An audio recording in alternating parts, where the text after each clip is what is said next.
Velocity, maximum speed हम कैसे दे सकें इस अभियान को, ये हमारा सबसे महत्व का मुद्दा बन जाता है।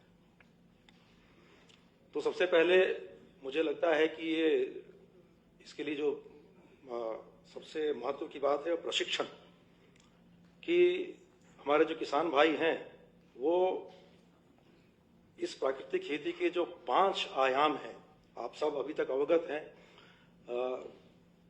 कुछ लोगों को छोड़ करके बाकी सब कलेक्टर में काफ़ी टाइम से हैं। कुछ जो कलेक्टर में नए आए हैं वो पहले जिला विकास अधिकारी थे, इसलिए आपको पता है। कुछ ही लोग हैं जो नए हैं। तो ये 5 आयाम जो है, सबसे पहले कि बीजामृत, जीवामृत, घन जीवामृत, आच्छादन जो बोलते हैं, मल्चिंग, और इंटरक्रॉपिंग। तो ये 5 चीज़ों का जो प्रशिक्षण है, इसकी जो तालीम है, पूरी तरह से किसानों को दी जाए। कितने प्रमाण में ये चीज़ें डालनी हैं और किस किस इंटरवल पे डालनी है। अगर इसका प्रशिक्षण पूरी तरह से नहीं मिलता है और कोई गलत ढंग से कम मात्रा में अप्लाई करता है ये चीज़ें, या जिस समय पे, जिस इंटरवल पे करना चाहिए नहीं करता है और उसके कारण उत्पादन कम होता है, तो उसका विश्वास इससे उठ ना जाए उस किसान का। इसके लिए बहुत ज़रूरी है कि हम प्रशिक्षण जो है उसको परफेक्ट प्रशिक्षण, परफेक्ट ट्रेनिंग दें। सो उसका प्रोडक्शन कम नहीं होगा तो उसका विश्वास पूरी तरह बैठेगा इस सिस्टम में। और इसके लिए दूसरा एक जो एस्पेक्ट है, सीइंग इज बिलीविंग। तो मॉडल फार्म्स ट्रेनिंग की मैं एक बात और करता हूं कि हमारे जितने भी विश्वविद्यालय हैं उनको अभी कहा गया है कि जो भारत सरकार की अनिवार्य जो ट्रेनिंग्स हैं, उदाहरण के लिए हम नैनो यूरिया की बात करें तो नैनो यूरिया भी एक मुहिम की तरह है। तो शायद उसमें भारत सरकार अपने रिव्यू में पूछती है कि आपने क्या काम किया। तो इस तरह के जो अनिवार्य ट्रेनिंग है उसको छोड़ करके यूनिवर्सिटी जो है, बाकी सबको ये निर्देश दिया गया है कि बाकी सारी ट्रेनिंग जो है वो प्राकृतिक खेती की ही होगी। इसके अलावा और कोई ट्रेनिंग, केमिकल फर्टिलाइजर और पेस्टिसाइड्स की कोई ट्रेनिंग नहीं दी जाएगी। मॉडल फार्म डेवलप करने की बात है तो सभी को ये निर्देश दिया गया है कि जितने भी लोकेशंस पे हमारे विश्वविद्यालय की जमीनें हैं, हर जगह कम से कम 1 एकड़, जहां तक पॉसिबल हो 1 हेक्टेयर, कम से कम 1 एकड़ में मॉडल फार्म विकसित किया जाए। और हर गांव में कम से कम 1 मॉडल फार्म भी विकसित होना चाहिए। गुजरात के जो 18,000 गांव हैं, तो ये 18,000 गांव में कम से कम हर विलेज में 1 मॉडल फार्म हो, ये भी हमको करना पड़ेगा। और तीसरी जो बात है कि जो वहाँ जो प्रोड्यूस जो है, ये प्राकृतिक खेती का जो उत्पादन होता है उसको बेचने की जो व्यवस्था है अभी की गई है, लेकिन थोड़ा और इसको मजबूत करने की जरूरत है। तो सभी कलेक्टर्स और डीडीओ से मेरा निवेदन है कि आप इस पे व्यक्तिगत रूप से ध्यान दे करके और ये व्यवस्था और कितनी जल्दी मजबूत हो सकती है, इस पे आप पूरा ध्यान दें और पूरी इसकी व्यवस्था कराई जाए। तो इतना ही कह के और फिर से मंचस्थ महानुभावों और सबका मैं खूब खूब हार्दिक स्वागत करता हूं। धन्यवाद।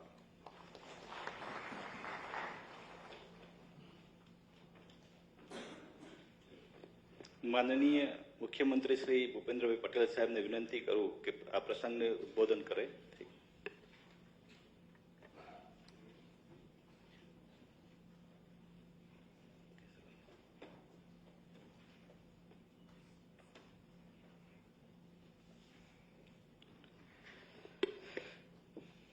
राज्य सरकार द्वारा आयोजित प्राकृतिक कृषि संदर्भे आजनी बैठक में अपनी सौनी साथे मंच पर उपस्थित सन्मान्य राज्यपाल महोदय श्री आचार्य देवव्रत जी, मुख्य सचिव श्री राजकुमार जी, अधिक मुख्य सचिव श्री के राकेश, टीम गुजरातना सदस्य सौ कलेक्टर, डीडीओ श्री, उपस्थित अधिकारीगण સૌને મારા નમસ્કાર। બહુ ટાઈમ પછી બધા ભેગા સાથે મળતા હશું એવું લાગે। વર્ચ્યુઅલ તો બધાને, પણ વર્ચ્યુઅલ બધા દરિયો જોઈએ તો આપણે દરિયા કિનારે તો જઈએ ને, કારણ કે સાચું ફીલ તો ત્યાં જ આવે ને, કે ના આવે। વર્ચ્યુઅલ છે, બધી વાત બરોબર છે, ડિજિટલનો આપણે ઉપયોગ કરીએ છીએ, પણ આ મુદ્દો આજે ઘણી બધી વખત રાજ્યપાલ મહોદય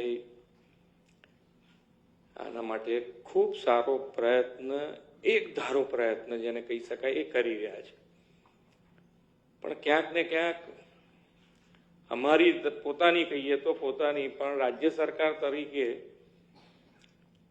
મારા થકી જ નીચે થોડીક એવું લાગ્યું મને કે ભાઈ ક્યાંક ચૂક થાય છે, જેથી કરીને આપણને એવું લાગે છે કે આ રાજ્યપાલ શ્રી જ આ કરી રહ્યા છે, અને જો રાજ્યપાલ જતા રહ્યા તો પછી આ કાર્યક્રમ આગળ નહીં વધે, એમ આવું મગજમાં ક્યાંક આવી જાય આપણને.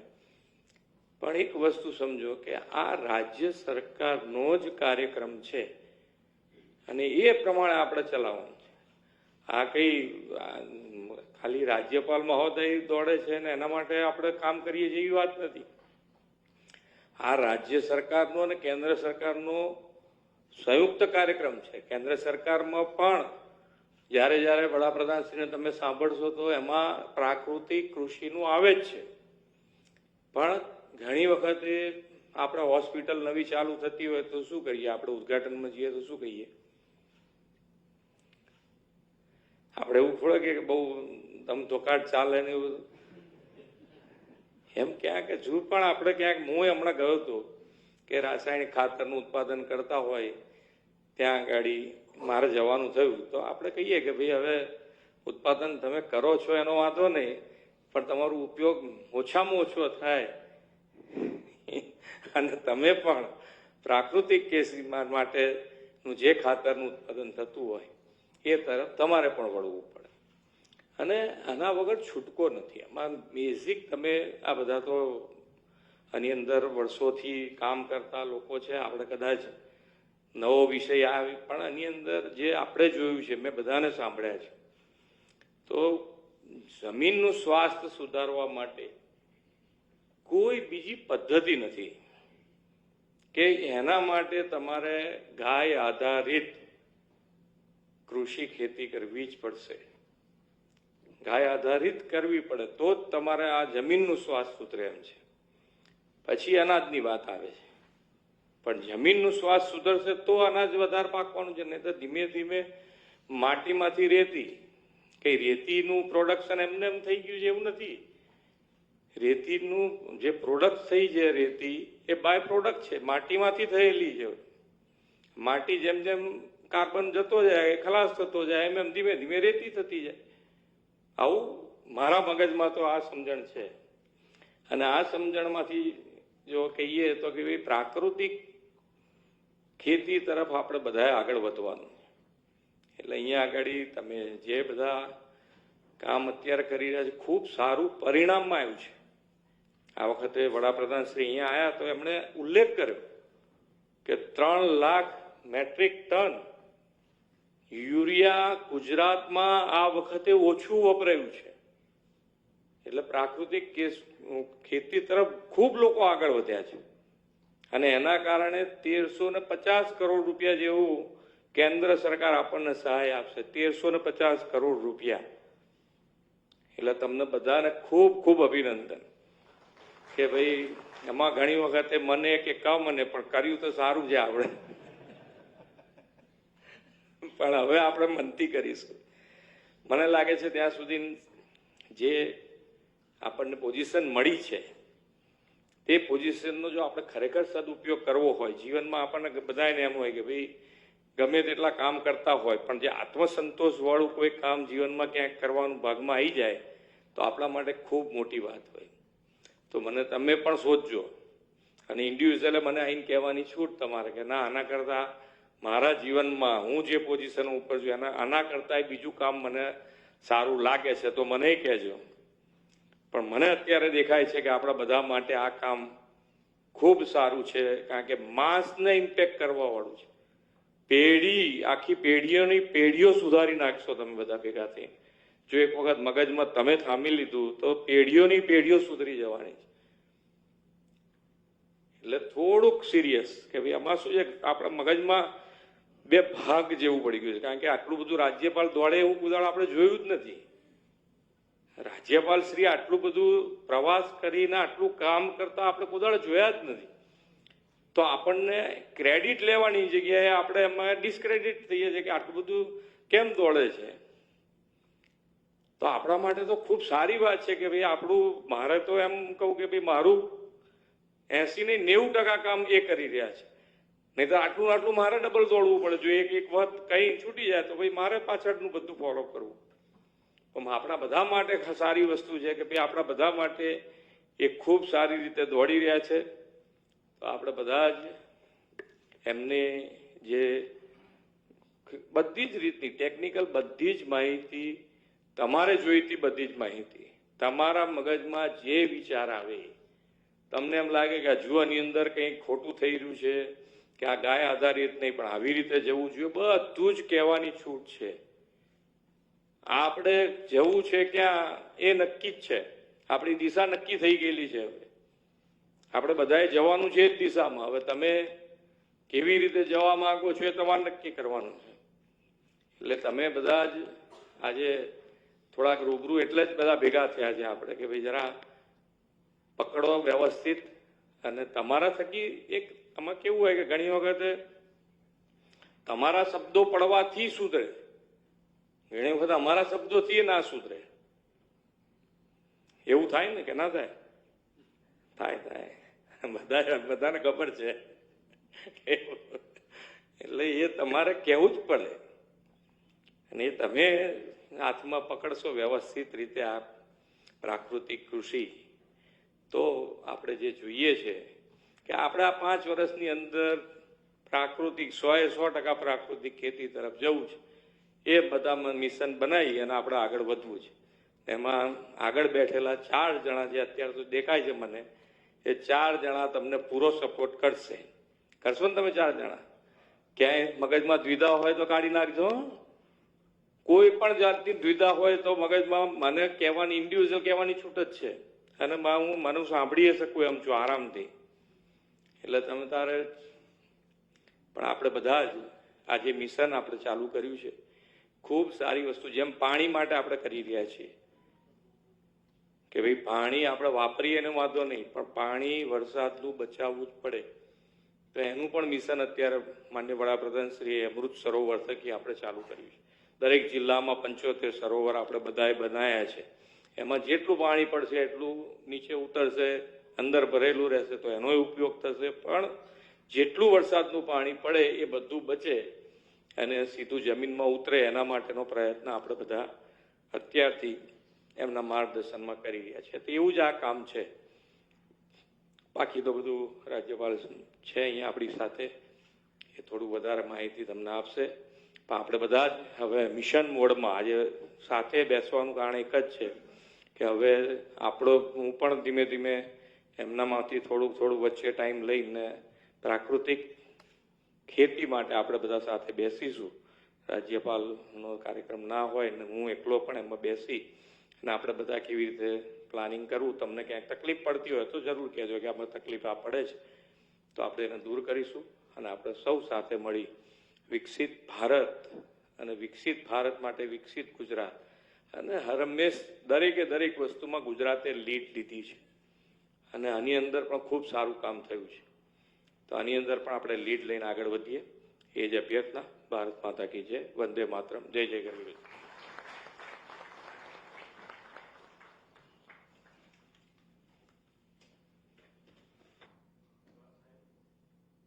આભાર સાહેબ. હવે પછી દિલ્હી ખાતે ભારત મંડપમ ખાતે એક એવોર્ડ સમારંભ હતો. ત્યાં એક શોર્ટ વિડીયો છે, એ ખેડૂતને સંબોધીને વિડીયો છે અને માનનીય પ્રધાનમંત્રી સાહેબ એમાં સંબોધન કરે છે. શોર્ટ ફિલ્મ જોઈએ.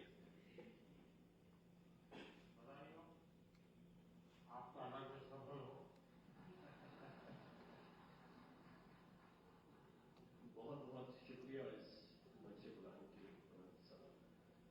मैं बिडाल नवाज, हम जैविक किसान हैं। देश की जरूरत जरूर थी 1970s में कि ग्रीन रेवोल्यूशन आने की, लेकिन उसके बाद देश बढ़ा और आज देश की जरूरत जैविक खेती की है, जिसमें कोई रसायन, कोई पेस्टिसाइड हमारे खाने में जो जहर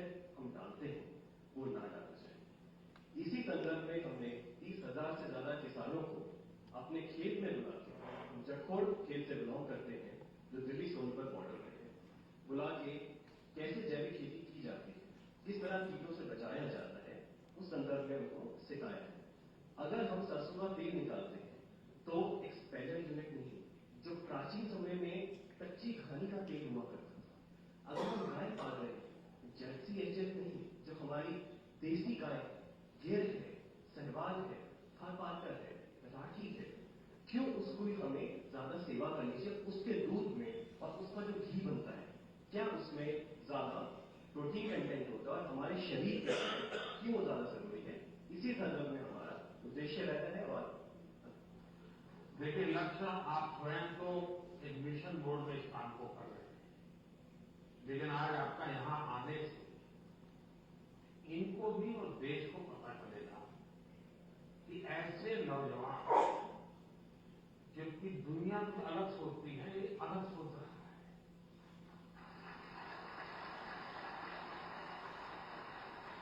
लोग लक्ष्य के मजाक उड़ा होंगे, क्या है तुम ये गाय पर पूछते हो, उसके बाद भी वो उसको समर्पित है। आप कभी गुजरात के गवर्नर आचार्य देवव्रत जी से मिले हैं? तो मैं आपसे आग्रह करूंगा एक बार उनके साथ बैठिए। वो एक मिशन मोड में ये नेचुरल फार्मिंग पर काम कर रहे हैं। कुरुक्षेत्र में उनका एक काम भी है और गुजरात में करीब उन्होंने 3 लाख किसानों को नेचुरल फार्मिंग की तरफ ले गए हैं और जो उसके रिजल्ट आए हैं बहुत ही एनकरेजिंग है। दूसरा, लोगों में भ्रम है जिसको आप ठीक कर सकते हैं। ऑर्गेनिक फार्मिंग और नेचुरल फार्मिंग दोनों अलग है। कुछ लोग कहते हैं कि ऑर्गेनिक फार्मिंग में शुरू में इनकम का बहुत लॉस होता है, उसके कारण कोई किसान हिम्मत नहीं करता। नेचुरल फार्मिंग में लॉस नहीं होता है और धीरे धीरे प्रोडक्टिविटी बढ़ती है, क्वालिटी बढ़ती है, एकरेज बढ़ता है। मैं चाहूंगा कि आप बहुत अच्छा काम कर रहे हैं, लेकिन मैं आपसे आग्रह करूंगा आप आचार्य देवव्रत जी से जरूर मिलिए। यूट्यूब पर उनके बहुत सारे लेक्चर हैं, आप उसको देखिए। बहुत बहुत शुभकामनाएं।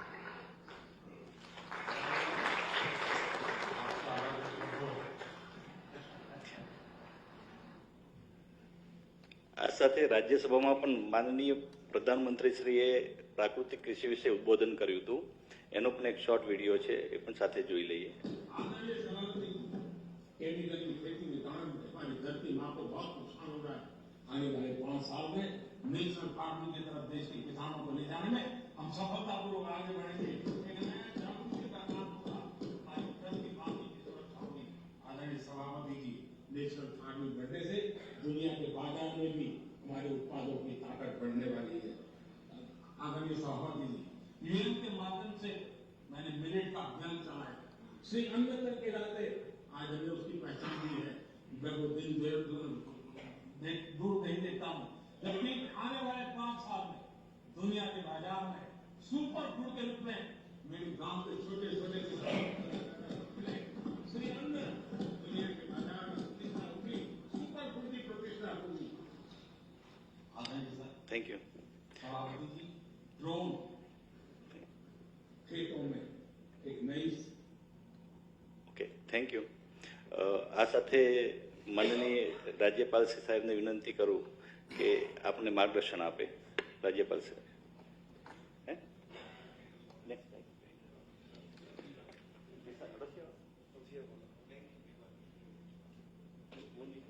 एक और क्षेत्र जहां महिलाओं ने हाँ सर, एक मिनट, ये मन की बात का वीडियो है।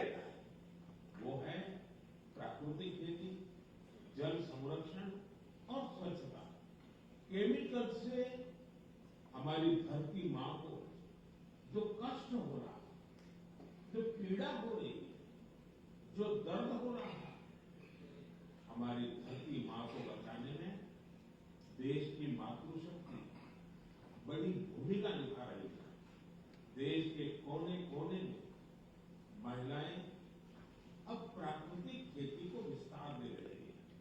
एक और क्षेत्र जहां महिलाओं ने अपनी नेतृत्व क्षमता का बेहतरीन प्रदर्शन किया है,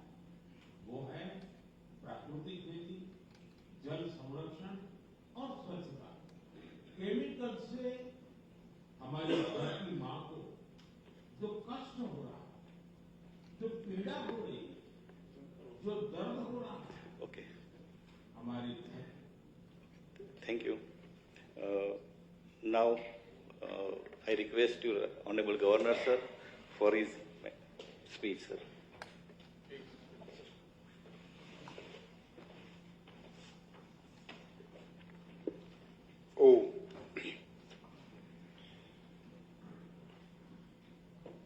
प्रदेश के लोकप्रिय मुख्यमंत्री आदरणीय श्री भूपेंद्र भाई पटेल जी, मुख्य सचिव माननीय श्री राजकुमार जी, अपर मुख्य सचिव कृषि विभाग श्री ए.के. राकेश जी, सभी गुजरात जिला के कलेक्टर महानुभाव, जिला विकास अधिकारी, सभी एग्रीकल्चर यूनिवर्सिटीज के कुलपति महोदय, अन्य सभी अधिकारीगण,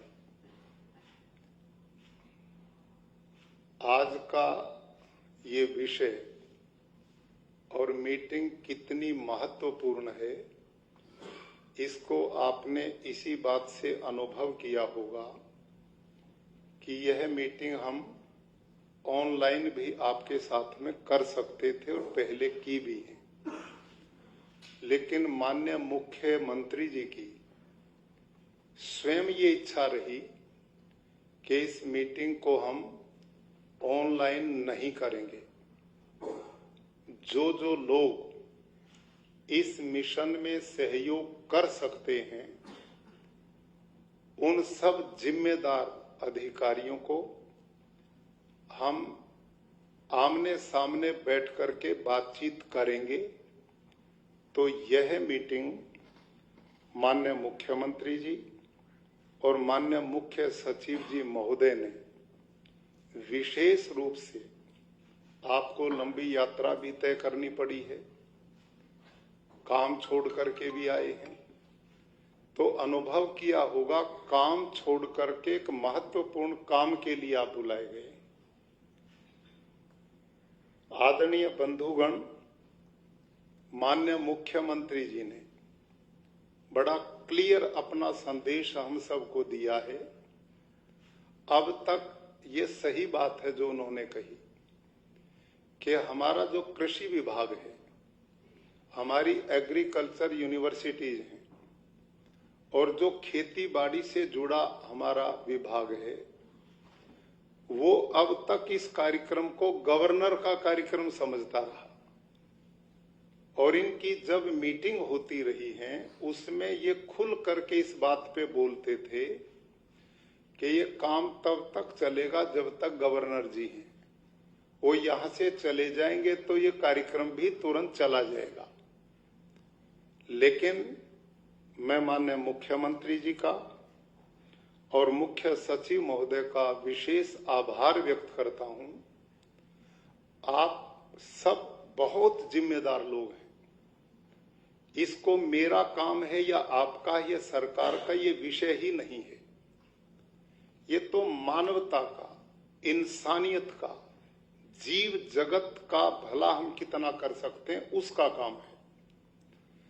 आप सब बहुत प्रबुद्ध, विद्वान और अपने अपने विषय के पंडित लोग हैं।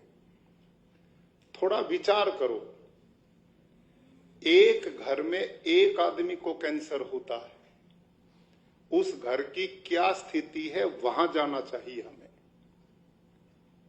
सारे घर की नींद चली जाती है, सारे घर का पैसा चला जाता है, जिंदगी दुखों का घर बन जाती है। आज अस्पताल भरे पड़े हैं और ये जो बात मैं कहने लगा हूं आंकड़ों के साथ आपके बीच में रखूंगा। अभी 20 दिन पहले कैंसर इंस्टीट्यूट यहां पर है अपना अहमदाबाद में, और कैंसर सोसाइटी है पूरे प्रदेश की जिसका मैं अध्यक्ष हूं, और पंकज पटेल जी जो जायडस कंपनी के मालिक हैं वो उसके उपाध्यक्ष हैं।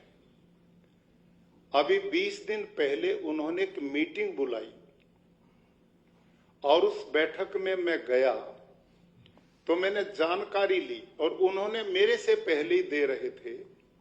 ये ध्यान से कृपया आप सुनिए। उनके आंकड़े हैं डॉक्टर्स के, वहां 200-250 डॉक्टर थे। उन्होंने कहा 3 गुनी स्पीड से कैंसर बढ़ा है पिछले दिनों में, 3 गुना। हमारे ही किन्हीं अधिकारी की धर्मपत्नी अभी कल परसों गई है।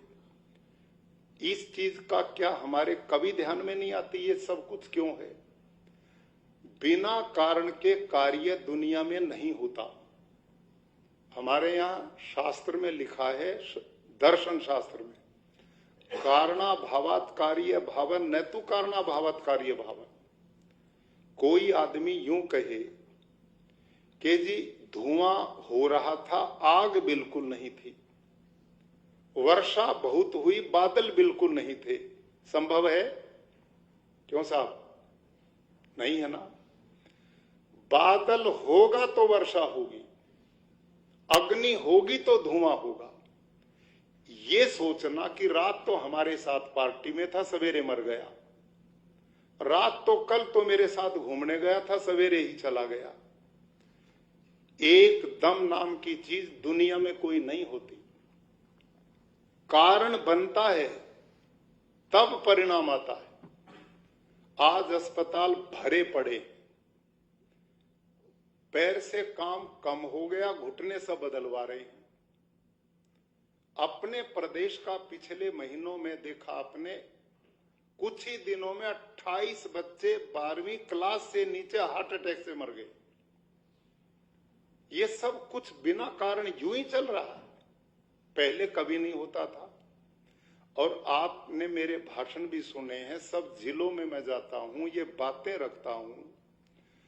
ईमानदारी से विचार करो, जब 60 के दशक से पहले यूरिया डीएपी ये जहर नहीं था, किसी ने कैंसर नाम की बीमारी सुनी थी? हार्ट अटैक को कोई जानता था? डायबिटीज को कोई जानता था? पैनक्रियाज कोई बदलते थे, किडनी कोई बदलता था? कोई भी असाध्य रोग ऐसा नहीं था।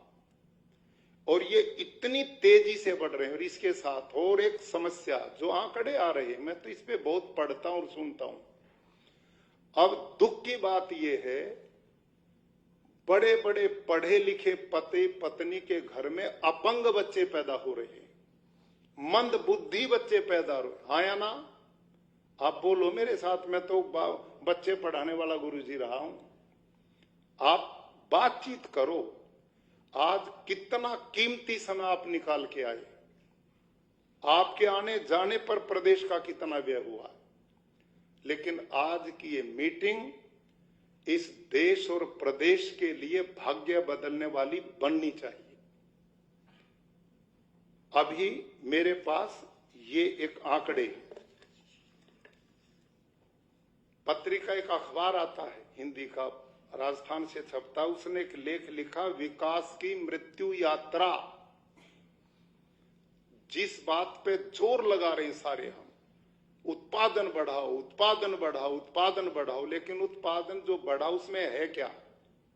अब उसके परिणाम ये, इसमें पूरी डिटेल है, लंबी नहीं करूंगा, केवल इतनी सुनिए। कृषि वैज्ञानिकों के एक विश्लेषण के अनुसार गेहूं चावल की उच्च उत्पादकता की जो प्रजातियां विकसित की गई हैं, उनमें जरूरी पोषक तत्वों की मात्रा आधी रह गई है। ये सुनने वाली बात है। यह विश्लेषण report Indian council for agriculture research, Bidhan Chandra कृषि विश्वविद्यालय Paschim Bangal, national institute of nutrition Telangana के 12 एग्रीकल्चर साइंटिस्ट ने मिलकर संयुक्त रूप से तैयार की। ये रिपोर्ट है आईसीआर के साइंटिस्ट की। आप और हम इस समय अपने बच्चों को खुद जो खा रहे हैं, उनमें 45% पोषक तत्व हैं ही नहीं। किस कारण नहीं, वो रिपोर्ट मैंने, आप मंगा सकते हैं, पढ़ सकते हैं। उसमें पोषक तत्व क्यों नहीं रहे? क्योंकि धरती में वो जो तत्व थे वो बचे ही नहीं हैं। यूरिया, डीएपी, जंतुनाशक, हाइब्रिड बीज, इनके कारण वो तत्व धरती मां में नहीं बचे तो वो पौधे में कैसे आएंगे? अनाजों में नहीं आए तो हमें कैसे मिलेंगे? और तीसरी रिपोर्ट उसमें क्या है कि भारत में इस समय बच्चे और लोगों में मोटापा बढ़ रहा है और कुपोषण का शिकार हैं। सोचिए आप, मोटे दिखेंगे, बलवान तकड़े, अंदर कुछ भी नहीं है।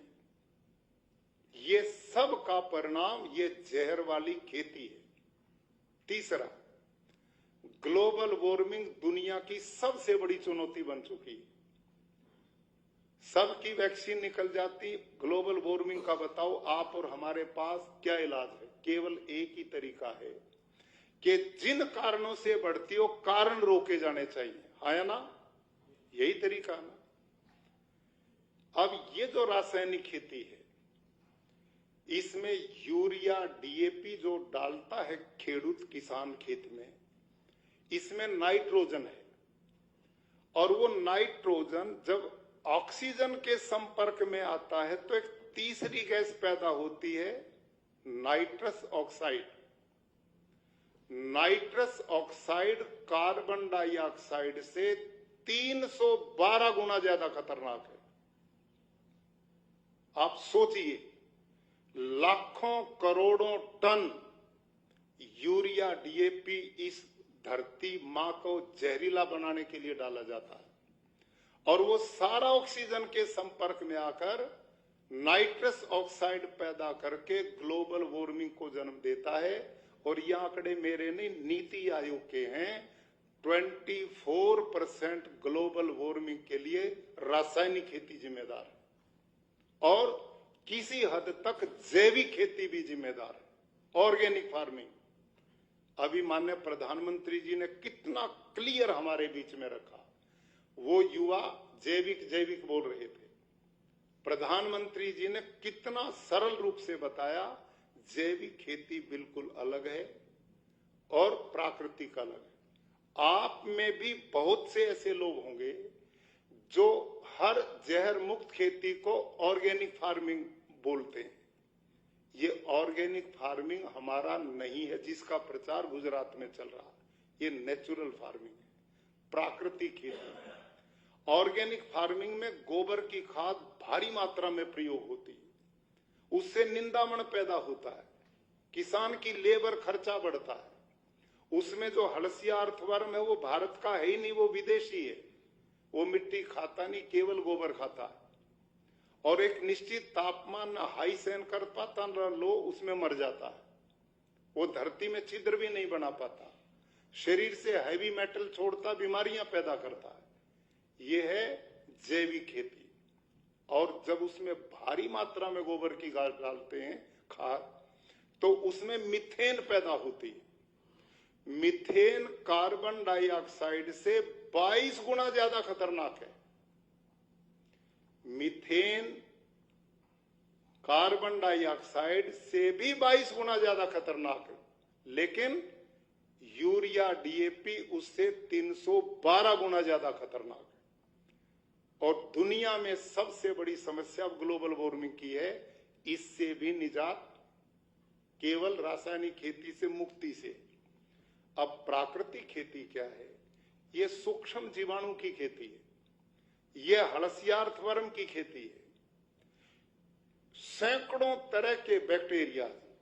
ये जो देसी गाय माता है इसके पेट में है वो। और ये वैसे धार्मिक पाखंड नहीं है।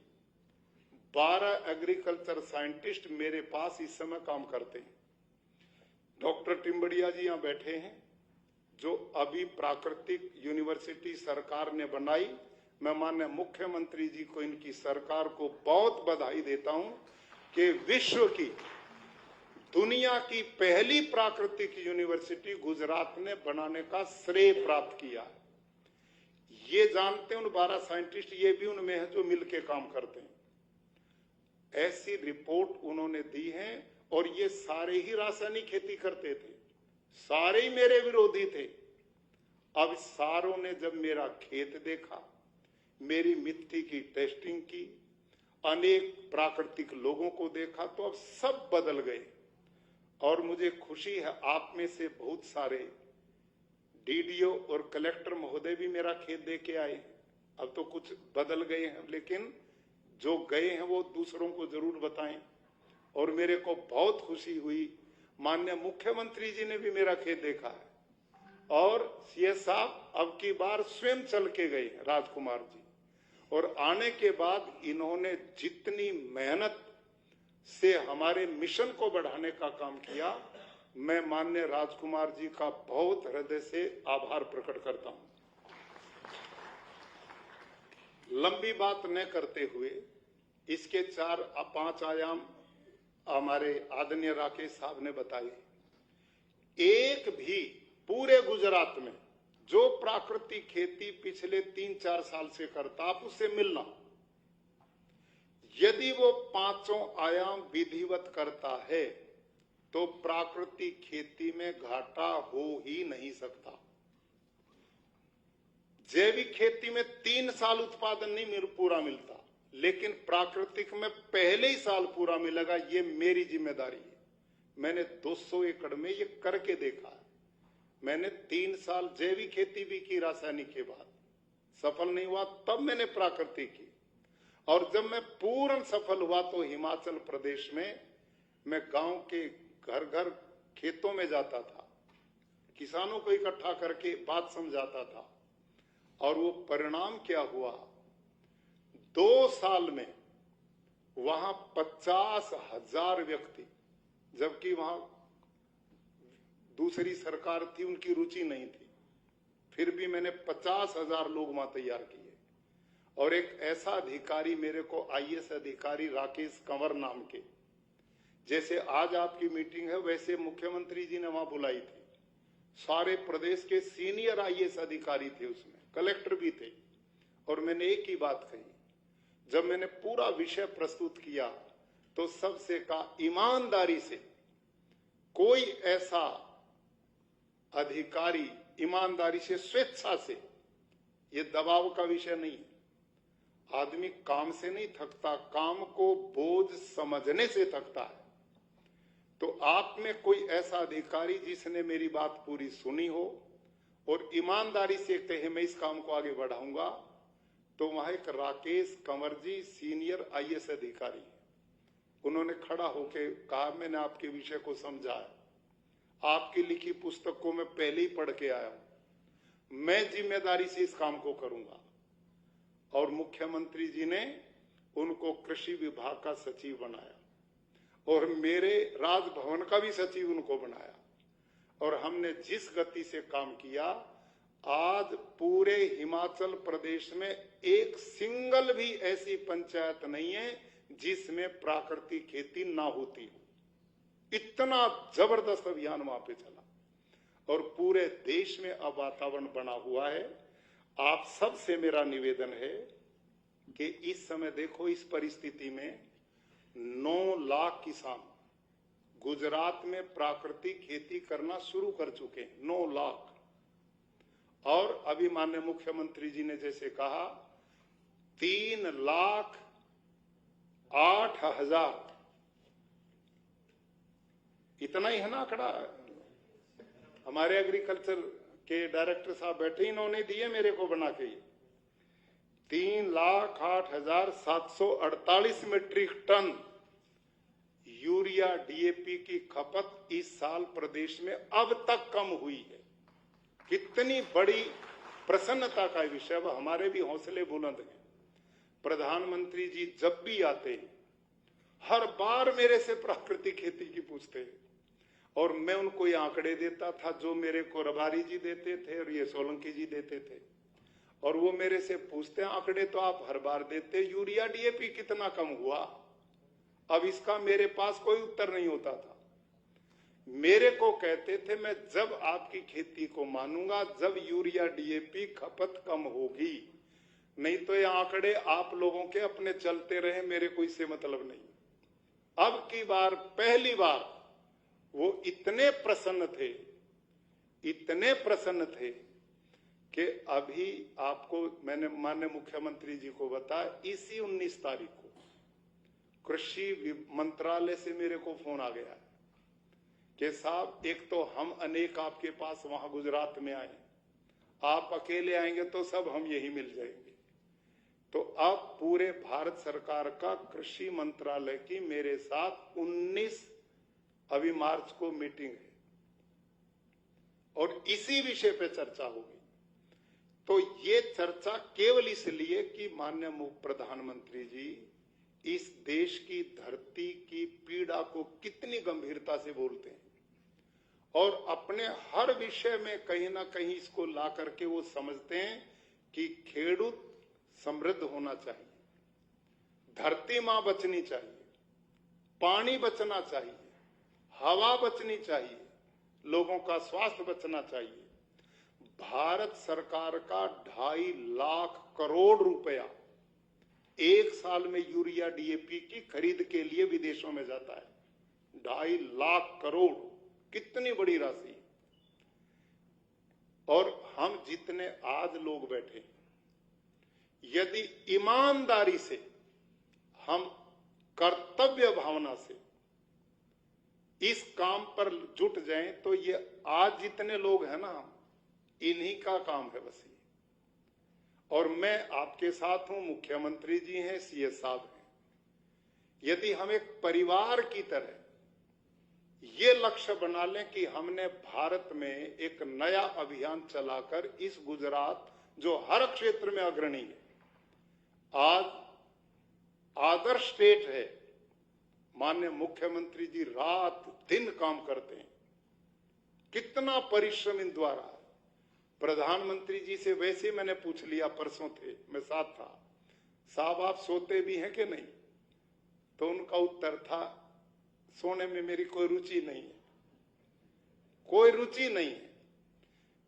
छोटी जिंदगी मिली है, जितना देश के लिए कर जाऊं बस प्रयास ये रहता है। सोच देखो एक आदमी की, आप विचार करो, यदि हम सब इस सोच को लेकर के चलें तो उनके विचार को कितनी हम ताकत दे सकते हैं। 2047 तक उनका सपना मेरा देश विकसित भारत बने, आत्मनिर्भर भारत बने। 25 करोड़ लोग गरीबी रेखा से बाहर निकाल दिए, सारे देश में निर्माण कार्य, कितना बड़ा काम हो रहा है। यदि ये काम हो, एक अंत में मैं निवेदन, एक प्राकृतिक खेती नहीं है, ध्यान से प्लीज, ये केवल एक काम नहीं है। यदि प्राकृतिक खेती करते हैं तो इससे पर्यावरण, तो पर्यावरण बचेगा। और पानी के लिए सिस्टम, हम को मैं बधाई देता हूं कि मिशन में भी आप द्वार अपने धन में बहुत बड़ा भी, लेकिन प्राकृतिक का वर्षा पानी नहीं, जो हड़, ये इतने छिद्र देखिए कि नहीं आप,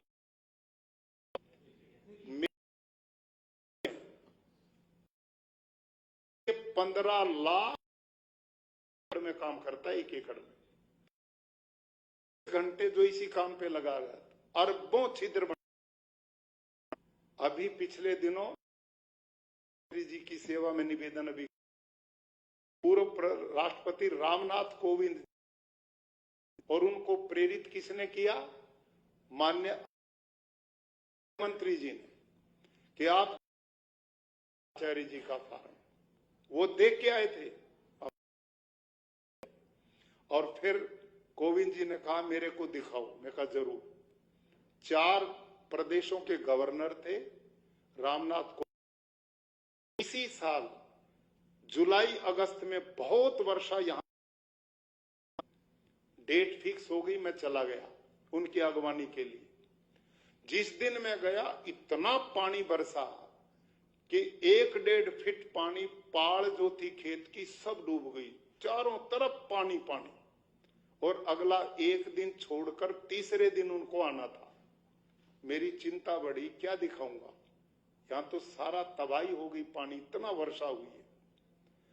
लेकिन आप आश्चर्य करेंगे, अगले 24-25 घंटे के बाद मेरे खेत में पानी था ही नहीं। उसमें इतने बबल, परपोटा चारों तरफ, वो छिद्र जो हलसिया बनाता, सारा पानी उनके द्वारा धरती के पेट में चला गया। ये है नेचुरल वाटर हार्वेस्टिंग सिस्टम। और पड़ोस में जितने खेत थे सबकी फसलें बर्बाद हुई। जो रासायनिक करते थे उनको दोबारा लगानी पड़ी फसल, वो लेबर कितनी पड़ी। और यहां पर भी यही हुआ सोलंकी जी। 3 जिले हैं, कौन से 3 जिला हैं? अमरेली, सुरेंद्रनगर और बोटाद। यहां कलेक्टर बैठे हो तो वो सुनेंगे। उनका यूरिया डीएपी नहीं घटा, बढ़ा है, बाकी सबका घटा है। 3 जिलों का यूरिया इस रिपोर्ट में बढ़ा मिला। मुझे पता लगा वहां वर्षा में जो फसल बर्बाद हुई, किसान ने दोबारा लगाई और उतना यूरिया डीएपी फिर डाला, उससे वो बढ़ा है। कितने साफ आंकड़े आ रहे हैं। यदि सारी धरती पे प्राकृतिक खेती हो जाए तो बाढ़ आ ही नहीं सकती और अकाल भी नहीं पड़ सकता। अकाल कैसे नहीं पड़ेगा? ये जो हलसिया ना, ये 8-10 फीट तक छिद्र करता है ऐसे, और वो छिद्र बंद नहीं होता, उसको वर्मी वो से लिपाई करता है। और वहां तक धरती को ऑक्सीजन मिलती है 8-10 फीट तक, तो उसकी उपजाऊ क्षमता बढ़ती है। और जब आपने देखा होगा, आप मई-जून के महीने में लूएं चलती, गर्मी है, पानी कहीं नहीं है, आप धरती को 2 फीट खोदिए फावड़े से, नीचे बेज मिलेगा कि नहीं? नमी मिलेगी ना। तो नीचे जो नमी है, जब धरती तपेगी तो नीचे वाष्प बनेगा और वो वाष्प उन हलसिये के छिद्र से ऊपर आके पौधे की जड़ की सिंचाई करेगा। अकाल में भी पौधा नहीं सूख सकेगा। जंगल में यही तो नियम काम करता है। जंगल में यूरिया कौन देता है? डीएपी कौन देता है? गोबर का छाण कौन डालता है? वहां कौन पानी देने जाता है? वहां कौन जंतुनाशक डालता है? वहां प्रकृति में यही हलसिया, सूक्ष्म जीवाणु यही काम करते हैं। जो नियम वहां काम करे वही खेती में आएगा, प्राकृतिक में। तो इस खेती में उत्पादन नहीं घटता, हर साल बढ़ता, हर साल बढ़ेगा। यहां एग्रीकल्चर साइंटिस्ट 4 बैठे, हमारे वाइस चांसलर है 4, ये हमारे आदरणीय बड़ा सहयोग कर रहे हैं, अब आगे बढ़ रहे हैं। इन्हीं से आप प्रश्न कीजिए, देखिए मोटा कतई आंकड़ा। क्यों जी? धरती का ऑर्गेनिक कार्बन बढ़ेगा तो धरती उपजाऊ बनेगी कि नहीं? और ऑर्गेनिक कार्बन घटेगा तो धरती बंजर बनेगी कि नहीं? क्यों साहब? सीधा फार्मूला है।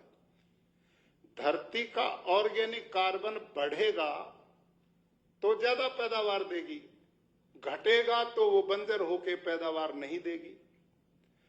दुनिया का, इसको ध्यान करना, विश्व का कोई एग्रीकल्चर साइंटिस्ट ये सिद्ध कर दे यूरिया, डीएपी, जंतुनाशक दवाई डालने से धरती का ऑर्गेनिक कार्बन बढ़ता है, तो हम अपने इस अभियान को तुरंत बंद कर देंगे। कोई दुनिया का साइंटिस्ट, हाँ, इससे ऑर्गेनिक कार्बन घटता है, बताओ जी हाँ या ना? बोलो जी, इनको सुना नहीं? घटता ना।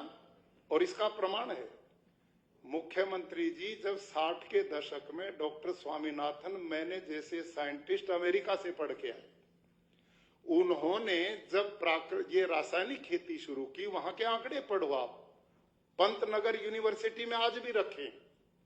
उन्होंने भारत की सारी सोइल की टेस्टिंग कराई तो धरती का ऑर्गेनिक कार्बन था 2 से 2.5% पूरे देश का। और इस समय आज के दिन पूरे देश की धरती का ऑर्गेनिक कार्बन है 0.2, 0.345 से नीचे। और ये साइंटिस्ट बैठे हैं, एग्रीकल्चर साइंटिस्ट की भाषा में जिस धरती का ऑर्गेनिक कार्बन 0.5 से नीचे है वो बंजर होगी नहीं, हो चुकी है। सारे देश की धरती इस रासायनिक खेती ने बंजर बना दी।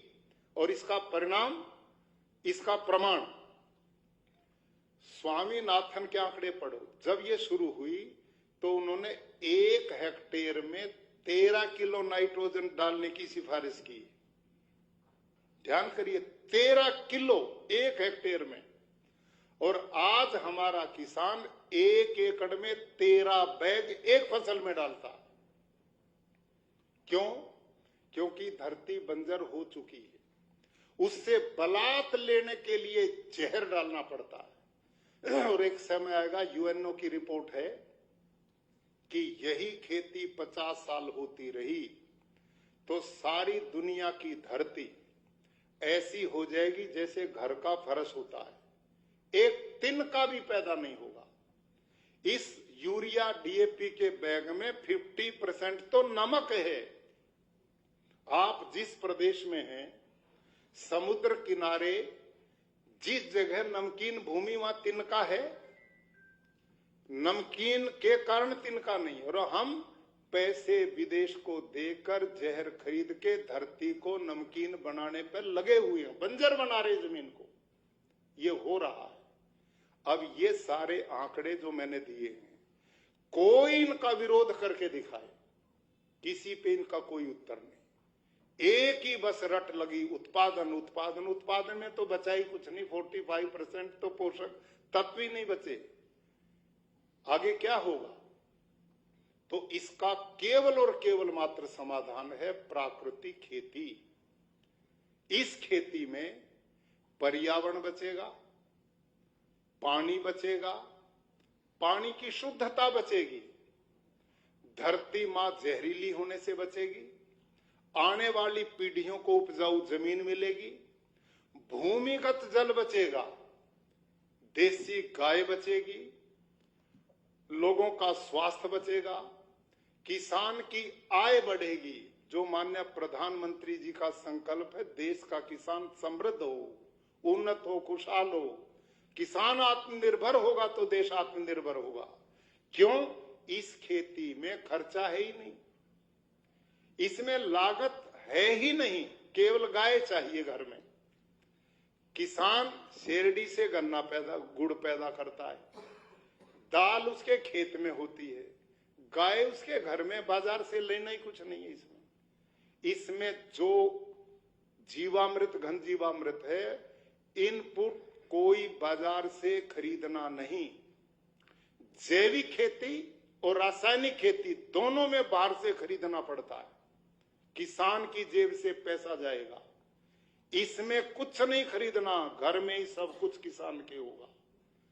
उत्पादन पूरा मिलेगा, धरती बंजर नहीं होगी, लागत लगेगी नहीं, तो इनकम बढ़ेगी क्या? नहीं। क्यों साहब? इससे बढ़ेगी।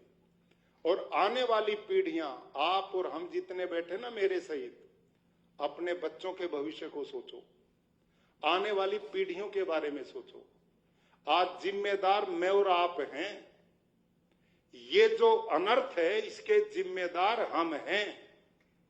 यदि इससे मुक्ति नहीं दिलाई तो आने वाली पीढ़ियां मेरे को और आपको माफ नहीं करेगी कि हमारे बड़े कौन थे जिन्होंने ना नाक में लेने की हवा शुद्ध छोड़ी, ना धरती में पानी छोड़ा, ना धरती को फसल उगाने लायक छोड़ा। एक प्राणी भगवान ने गौ माता के रूप में दिया था, उसकी भी प्रजातियां नष्ट कर दी, सारे लोगों को अस्पताल के लिए सौंप दिया। किसान कर्जे में डूब गया।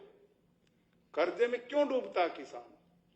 आज उसने कर्जा लिया, यूरिया डीएपी लिया, उसने पेस्टिसाइड ली, खेत बोया, खेत बड़ा हो गया, और जब काटने का समय आंधी तूफान ओले ने फसल खत्म कर दी। आप कोई मेरे को बता दे, आप और मेरे को तो हर महीना तनख्वाह मिल जाती, उसको कहां से मिलेगी? वो तो मर गया। उस कर्जे को वो कभी उतार ही नहीं सकता। लेकिन प्राकृतिक खेती में क्या होगा? उसका खर्चा तो हुआ ही नहीं, उसने अंगूठा तो कहीं लगाया ही नहीं। एक फसल चली भी गई तो बेचारा जैसी जिंदगी जी रहा है अगली हो जाएगी, वो लटकने से तो बचेगा। इस रासायनिक खेती ने कितने किसानों को जीवन से हाथ धोए और जुटे पड़े इसी काम की ओर। इस पे कोई नहीं सोच रहा हम कहां जा रहे हैं। जब विकल्प है कि हम न उत्पादन घटेगा, न खर्चा लगेगा, पर्यावरण, मिट्टी सब कुछ बचेगा, तो इस दिशा में हमने कदम बढ़ाना चाहिए। ऐसा आज की ये जो बैठक बड़ी महत्वपूर्ण माननीय मुख्यमंत्री जी, मुख्य सचिव महोदय ने बुलाई। विषय मेरा लंबा, आपने खूब सुना, शायद बुक मेरी आपके हाथों में आ गई है। नम्र निवेदन मेरा रहेगा, आप व्यस्त बहुत हैं, लेकिन एक बार इसको जरूर पढ़ लें। लंबा समय नहीं, 2-1 घंटे में, 3 घंटे में काम हो जाएगा। आप जाते जाते गाड़ी में भी पढ़ोगे तो भी काम चल जाएगा।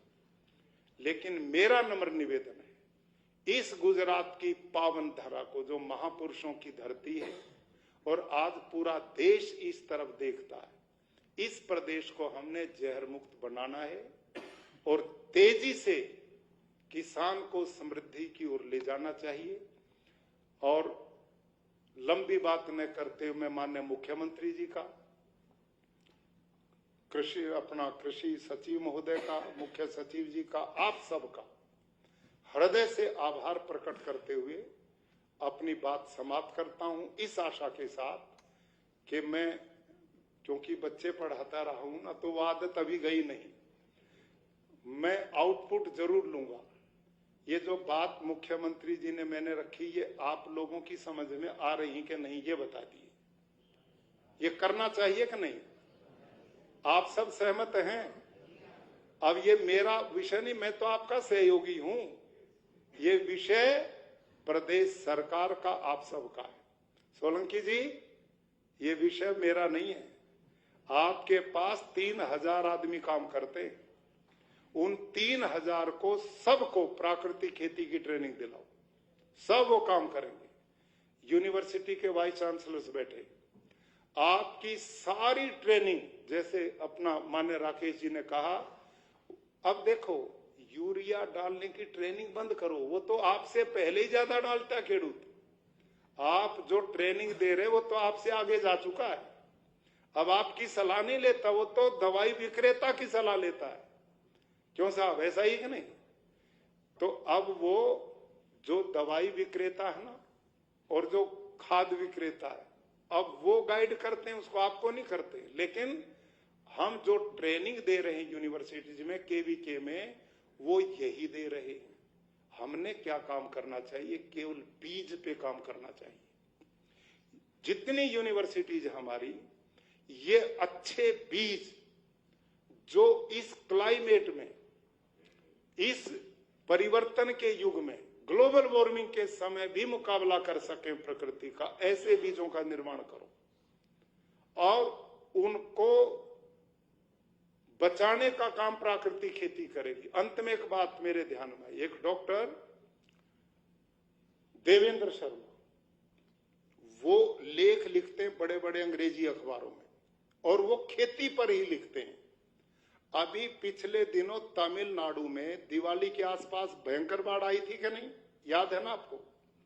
एक ही दिन में इतनी वर्षा तमिलनाडु, आंध्र प्रदेश में समुद्री तूफान के कारण आई थी। एक ही दिन में इतनी वर्षा हुई जो एक साल में होनी चाहिए। तो उस प्रदेश में कुछ कर्नाटक का हिस्सा, आंध्र का और तमिलनाडु का, 6-6, 7-7 फीट पानी खेतों में खड़ा हो गया। तो वो देवेंद्र शर्मा ने लेख लिखा, वो वहां गए खेतों में, खेडूतों से मिले, उनके बीच में जाके उन्होंने आश्चर्यपूर्ण एक लेख लिखा। आप चाहें तो मैंने दिया शायद आपको। उन्होंने, मुख्यमंत्री जी, क्या लिखा है कि वहां जो जो प्राकृतिक खेती करते थे उनका 5% नुकसान हुआ 7 फीट पानी में, और जो रासायनिक करते थे उनका सब कुछ नष्ट हो गया, कुछ भी नहीं बचा। तो उन्होंने लिखा, इस ग्लोबल वार्मिंग के युग में मुकाबला करने की क्षमता कोई खेती रखती है तो वो प्राकृतिक खेती है। ये लेख में लिखा उन्होंने। और मैंने अभी अपने खेत में देखा, अभी बेमौसमी वर्षा हमारे यहां हो रही है उत्तर भारत में, गेहूं की फसल है सबकी गिर गई, आंधी आई, तूफान आया, वर्षा आई, मेरे खेत का एक पौधा नहीं गिरा, सब खड़ा है। वो रासायनिक की गिर गई। क्यों गिरी? क्योंकि नमक धरती को गलाने का काम करता, जो यूरिया डीएपी में जब धरती में पड़ता है ना तो धरती पत्थर भी बनाता ही। नाइट ये डीएपी तो पिघलता ही नहीं सालों, क्यों साहब, खेत में ही पड़ा रहता, पत्थर है वो धरती को पत्थर बना देता। लेकिन उस पर पानी पड़ता तो वो एकदम बिल्कुल बेढाल हो जाती है, पौधे की जड़ को छोड़ देती है, और उससे पौधा हवा आते ही पानी आते ही गिर जाता। हमारी धरती में वो जहर नहीं है ना, धरती जड़ को पकड़ के रखती है। हड़सिया ने धरती को सूक्ष्म जीवाणु ने मुलायम बना तो उसकी जड़ें इतनी गहरी चली जाती हैं कि हवा का झोंका उस पौधे को हमारे को नहीं गिराता और उन वाला बचता नहीं। जैसे एंटीबायोटिक खाने वाला लोग हर दिन बीमार रहते हैं ना, तो खेती के लिए यूरिया डीएपी एंटीबायोटिक है। और पौधा जो है ना वो लड़ने की ताकत उसमें नहीं रहती, उसका पौधे का तना वीक पड़ जाता, हवा का झोंका आता तो टूट जाता। हमारा बिल्कुल नहीं टूटता। मेरा उत्पादन मेरे खेत में, शेरडी आपने देखा था, गए थे ना आप, 18-18 फीट का था। कल मैं शेरडी के इलाके में गया, तापी में, कल मेरा था किसानों का सम्मेलन, डॉक्टर तिम्बड़िया जी ने करा, महिलाएं थी 2000, बहुत शेरडी था वहां। मैंने पूछा कितना लंबा होता है? यूरिया डीएपी खूब डालते हैं और 10 से 12 फीट गन्ना उन्होंने बताया होता लंबा, और मेरे खेत का 18 फीट तक जाता है। एक भी गन्ने में बीमारी नहीं आती, सारा स्वस्थ है।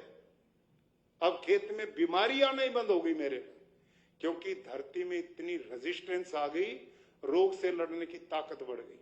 हम इतने लोग बैठे, पिछले दिनों कोरोना आया, वो किसको पहले पकड़ता है? जो कमजोर है, जिसमें रेजिस्टेंस उसको नहीं छूता, वो भी सीधा फार्मूला है। तो धरती को जितना ऑर्गेनिक कार्बन बढ़ाएंगे, और वो ऑर्गेनिक कार्बन केवल प्राकृतिक खेती से बढ़ेगा। तो आप सब आदरणीयों से नम्र निवेदन है कि इसको मिशन मोड पे हमने चलाना है। 9 लाख हम कर चुके। अगले वर्ष, अभी 1 मई को हमारा स्थापना दिवस है गुजरात का, उस दिन हमने इस कार्यक्रम को लॉन्च किया था, शुरू किया था।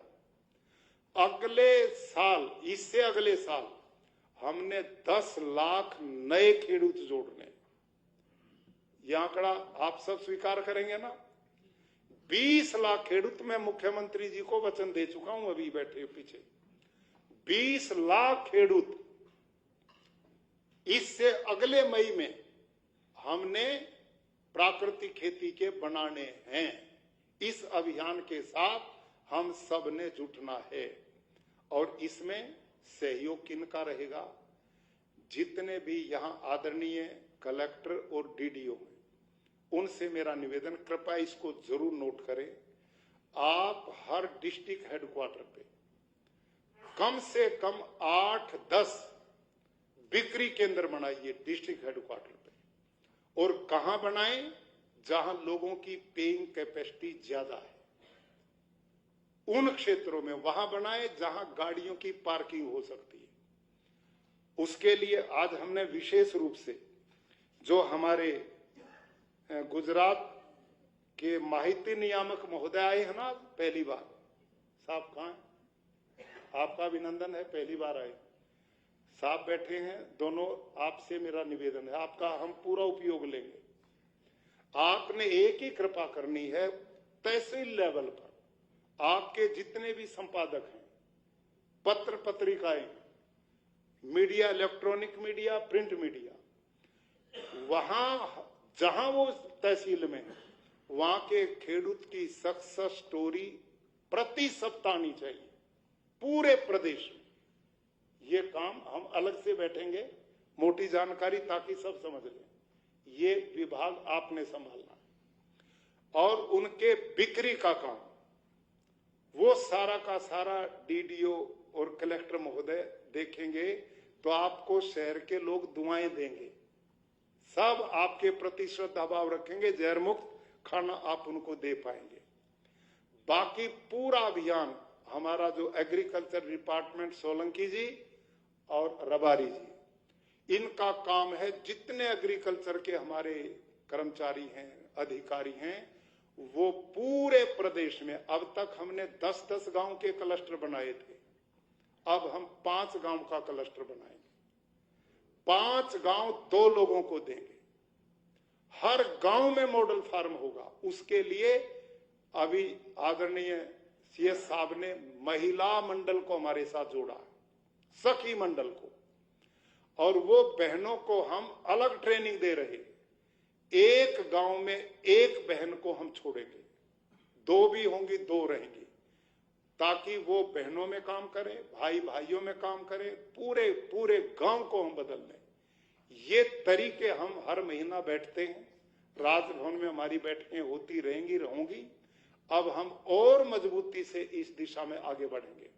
जितने कलेक्टर महोदय हैं, डीडीओ महोदय हैं, उनसे आग्रह, आप हर सप्ताह शाम को जिस दिन खाली हो, कोई डेट फिक्स नहीं है, आप पे थोड़ा खाली समय है, प्राकृतिक खेती के किसी किसान के खेत में चले जाएं, वहां से आपको शुद्ध सब्जी भी मिल जाएगी, और उस खेडूत का इतना मनोबल बढ़ेगा कि सारा गांव कहेगा तू भी करता तो कलेक्टर साहब तेरे भी यहां जाते। कितना उसका गर्व होगा। आप अलग अलग, कहीं डीडीओ साहब चले गए, कहीं कलेक्टर महोदय चले गए, तो अपने अपने क्षेत्र में हर तालुका में ये एक वातावरण बने, और इसका social media, print media, electronic media, इस पे अधिक से अधिक प्रचार हो। जहां आप हाट बनाते हैं सामान बेचने की, वहां बोर्ड लगे, वहां कोई यूरिया डीएपी वाला न जाने पाए। उसके लिए हमारे खेडूत भी आपके साथ हैं और कर्मचारी भी, वही लोग आए जो प्राकृतिक बेचते हैं। और अपना मान्य सीएस साहब राजकुमार जी खुद गंभीर हैं, वो एक प्लान बना रहे हैं कि हम इसका सर्टिफिकेशन का काम पूरे गुजरात का अलग से करें। इस दिशा में वो सोच रहे हैं, आगे ये नीतियां बनेगी तो मोटी मोटी ये तरीके हम अपनाएंगे। तो आप सबसे निवेदन है, आप जो कीमती समय निकाल करके आए, माननीय मुख्यमंत्री जी सीएस महोदय ने स्पेशल ये मीटिंग बुलाई, ऑनलाइन नहीं कि आगे मिलते रहेंगे, इसलिए बुलाई है कि इसकी गंभीरता को आप समझें। माननीय प्रधानमंत्री जी को भी आपने सुना है, वो कितने मनोभाव से इस देश के भविष्य को सुधारने पर लगे हैं। हमने इस सहयोग में सहयोगी होना है। आप सबका धन्यवाद।